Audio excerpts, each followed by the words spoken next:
আমি একটা জিনিস আসলেই বুঝি না, কাপড় উঠাই আমি, শরীর আমার, কাপড় আমার, জলে সারা বাংলাদেশের মানুষের। হায় আল্লাহ, তুই বেপরদা নারী, তুই যা পারস দুনিয়ায় বুঝ করে লো। আরো বেড়া দেখা, আমার কথা ডাইরেক্ট। তুই আরো অসভ্য দেখা, তুই রাস্তার লম্পট যত ফাঁস সব ডিরে দেখা। হিসাব রাখ কতজন তোরে দেখে হাসছে। কিন্তু আল্লাহ বলে, বন্ধু জানাই দিয়ে ওই নাফরমান বেপরদা নারীকে আমি রব্বুল আলামিন জান্নাতের ঘ্রাণ নাকেও লাগতে দেব।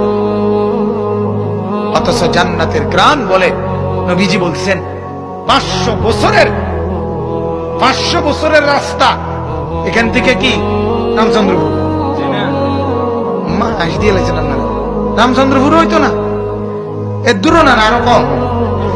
কদ্দুর বেশি? কিটা দিয়ে বুঝাবেন আপনি? কি দিয়ে বুঝেন না এমনি কথাটা? কিটা দিয়ে মাপবেন আপনি? হুতা দিয়া না সিনজি দিয়া? সিনজি দিয়া মাপবেন না অটো দিয়া মাপবেন? কিটা দিয়ে মাপবেন? 500 বছরের রাস্তা, 500 বছর আপনি হায়াত পাইলে না মাপতেন মিয়া? কথা বলছেন না? 500 বছরের রাস্তা মাপতে আপনিও তো 500 বছর হেমাতার যাইতে হইব। তো আপনি যাবেন কেমনে হেমাতার? তো আপনার 500 বছর নাই বেড়া, আপনি তো 500 বছর তলে রকেট চালাইতে হইব। তাই না আপনি জেনে গিয়ে পৌঁছবেন? বুঝছেন না আপনি কথাটা?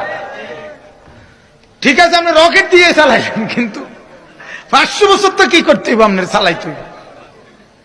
যাই হোক, বুঝাইলাম আর কি। 500 বছরের রাস্তা। আল্লাহ নবী বলেন দূরে থাকতেই জান্নাতের ঘ্রাণ নাকে লাগে। নাফরমান বেপর্দা নারী সেই ঘ্রাণটুকুও পাবে না। এটা আল্লাহর আত্মমর্যাদা, গায়রত। আল্লাহ বলে দেব না তোর, আমার জান্নাত এত সস্তা না, আমি তোর মতো নাফরমান মহিলাকে আমার জান্নাতের ঘ্রাণও লাগতে দিব না।